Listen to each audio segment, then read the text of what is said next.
Hello, good morning. Hello. Welcome to another episode of New Teacher Talk. My name is Rachel Vincent, and it is my passion to help new teachers learn how to run an effective and efficient classroom so that their first years of teaching can be amazing. Because we all know that those first years are tough. Come on in, welcome. I would like to know, let me know where you're watching from this morning, but also let me know if you know when teachers are supposed to go back to school, when the teachers report back. I know that it's changing all the time and still don't have a plan for fall, but just curious. Teachers for us are supposed to report back on August 10th, I believe. So we have a little over a month. So, just to let you know, today's episode is about classroom setup, setting up your classroom when you first walk in after the summer break. And then Wednesday, we're going to chat about bulletin boards and all the ideas and tips there. And then Friday, we will chat about just decorating tips and ideas of things you can do in your classroom. So, I see people are from Portland, Indiana, Texas. You're scheduled to go back August 7th, August 10th as well. Oh, Washington, D.C., exciting. Gemma is tuning in from there. Awesome. So I am going to share with you sort of what has worked for me over probably the last, I would say 5 or 6 years of when I first walk in my classroom after summer break. And if you have done that before, if you're not brand new teacher, then you know that when you first walk in, it's like it almost can be a little overwhelming and you're not sure where to start. So I'm just going to kind of walk you through my process of how I do that. But before I even go in, now this is something I started last year and it worked so incredibly well. So I've actually done this part where I get a notebook that I use throughout the year for like meetings and things like that. But what I started doing was I made my back to school to-do list, because we all know that that list is forever long. But I made it in a notebook so that this year I can look and see, okay, what did I do last year that I need to do this year too? So, and then I broke my to-do list up, I hope you guys can see it, by things I needed to do before Meet the Teacher, things I needed to do by the first day of school, and then things that I could do after Labor Day, which is like for about 2 to 3 weeks into school, things that could wait.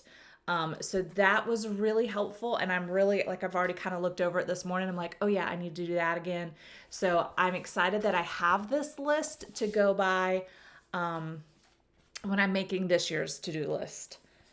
And then the other thing that I did, I took what was on this list, because this was sort of like I wrote everything down. And then I broke it up by the days that I would spend in the classroom.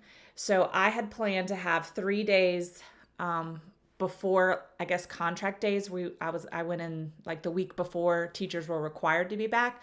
So this is the stuff I wanted to get done during those days. I find it's easier to get things done when there's not as many teachers at school, because, you want to chat with your coworkers.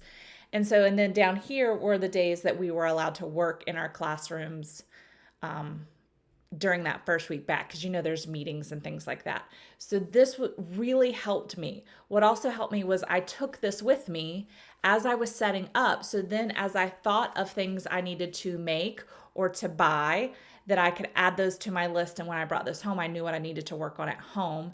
And then this was things I had to do by the first day of school. And then also I was happy I did this. I forgot I did this, but I started adding a few things. Like during Meet the Teacher, there were some ideas I thought of. I was like, oh, I should have done this. So I added that. So these are some things I want to make sure I do this year. So this was really helpful. And I'm excited that I will get to do that, or I have that as a reference. So how I sort of tackle my room when I walk in, the first thing I do is to move furniture. So I try to get the perimeter of the classroom set up before anything else, because that way I have that space to, I know you're not supposed to, but most of the time I'm in my classroom by myself. So I slide things across the floor. And so like I put like bookshelves and all those things like that are around the perimeter of the room. I move that, and then I set up like my area. That way I have sort of a central location for when I bring stuff in. So I go ahead and set my desk up so I have access to scissors and tapes and stapler and all that kind of stuff I need for setting up. And then once I get that set up, then I actually set up student desks, and sort of figure out how they are going to go. I have tables, so the tables are really easy this year, but in previous years, just set up your rows. I do that for a couple of reasons. One thing is it really helps me figure out because sometimes I change things, if that sort of traffic flow will work. So once it's all set up and I'm moving around the room, I'm like, oh, this is really too small right here. So I can kind of adjust. But I also like it because it gives me like a flat surface to work. So if I'm working on a project or something trying to create, I have that flat surface of their desks to work on top of. So that's really beneficial. That usually, depending on how long I can stay that first day, sometimes that's all I get done in the day is just moving all the furniture. If I have longer, then I move on to setting up my class library. One thing that has helped me that I started doing, which just sort of keep in your mind for the end of next year, is because you sort them in baskets or bins and things like that. I buy the large Ziploc bags, and I'll take a whole bin of books and stick it in that Ziploc bag. So they're already sorted. So all I'm doing is taking them out of the bag and putting them into their bins. So that makes setting up that part really easy once you've already organized your library. When you first organize your library, that might be a whole day in and of itself. So those are that's where I start. Setting up the perimeter, setting up my teacher area so I have access to all my materials, setting up student desks so I can use that as workspace and make sure my traffic flow works, and then I set the class library.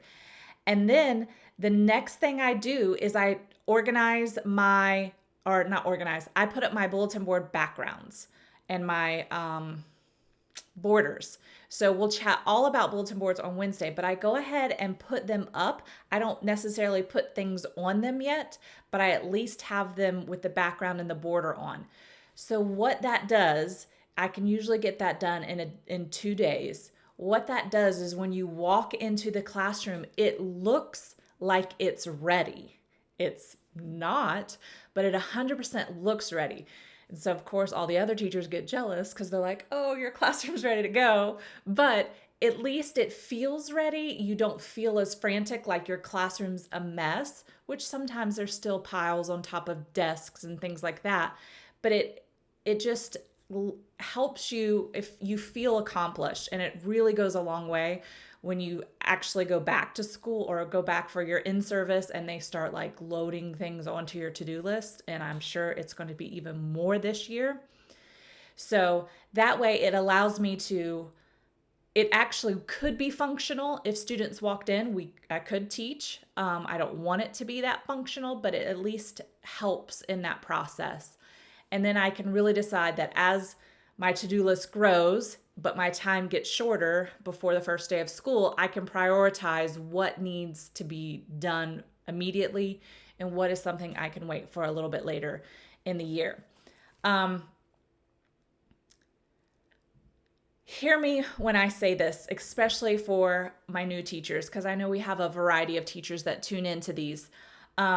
Your classroom does not have to be 100% ready before the first day of school. I actually like to have blank walls and bulletin boards because I want students to know that the stuff they create in their work is going to go onto the bulletin boards and walls so that it grows as a classroom. I don't put up all of my instructional posters and things like that before the first day of school. I put it up as we use it. We create the anchor charts that go on our wall. So it allows them to kind of feel like they're part of developing our classroom. So just know that it does not have to be 100% perfect before the first day of school, and even before Meet the Teacher. There's been years where I've told parents as they came in, I said, I'm sorry, the room is not 100% ready, but we still have a few more days before it will be by the first day of school. Just to let parents know that they scheduled Meet the Teacher when I still had a whole nother work day to go. So those are just a few things that I do, just setting up, just getting started. Also, your classroom does not need to be Pinterest or Instagram perfect. Remember that most of what you see on Pinterest and Instagram are just small areas of the classroom. They want to show you their cute areas and not the real life messy areas. And just know that a lot of those teachers have spent years setting up their rooms and years building the furniture and things like that. And sometimes teachers are even sponsored by different companies for a lot of that fun, flexible seating and things like that. So just know that everything you see is not 100% reality. So there's a few comments that went by. I want to make sure that I see them. I try to have my syllabus ready to go early after the first few meetings if I can tweak it. Yes. Yeah, I try to have as much as I can done before those meetings come, because those meetings, they add a bajillion things to your to-do list, and I can only imagine that it's going to get even crazier. Don't want to wait till everyone else is making copies. Yeah, absolutely. So if you can think about what you want to do with copies, get that done early before everyone else needs to make their copies. Can I share my to-do list? Sure. It's, yeah, I can. I can take a picture of it. It's definitely what I did last year. And I was looking at it. Some of the things I won't need to do this year because it's like, create labels for certain bins and things like that. That's already done. But a lot of it's, just like move furniture, name tags, contact cards, transportation list, email list, like a lot of things I needed to have for Meet the Teacher that parents fill out. But yeah, I can just take a picture. There's lots of crossed off things. But yeah, I understand, just like seeing what other people have on their list can help me figure out what I need to add to my list too. So I totally get that. So I hope you guys have enjoyed just a few ideas. Wednesday, again, we'll chat about bulletin boards and just some tips and ideas to make your bulletin boards cute and stand out. And then Friday will be decorating ideas, because although those two things aren't like what we should focus all of our time on, it's still stuff we love to do and want to focus some of our time on. So if you are a new teacher and you would like even more assistance and ideas on making sure that your first year of teaching is amazing, I have a whole guidebook of how to set up procedures and routines and policies and behavior management. You can find all of that at missrachelvincent.com/guidebook. Everything that I wish I would have known as a first year teacher, I put into this guidebook. If this would have been available, I feel like my first years would have been completely different. So you can find that, download it. It is free. All I ask is just you give me your email, so I can send you even more ideas if you're on my email list. So I hope you guys have a wonderful Monday, and I will see you on Wednesday for bulletin board ideas. Bye, guys.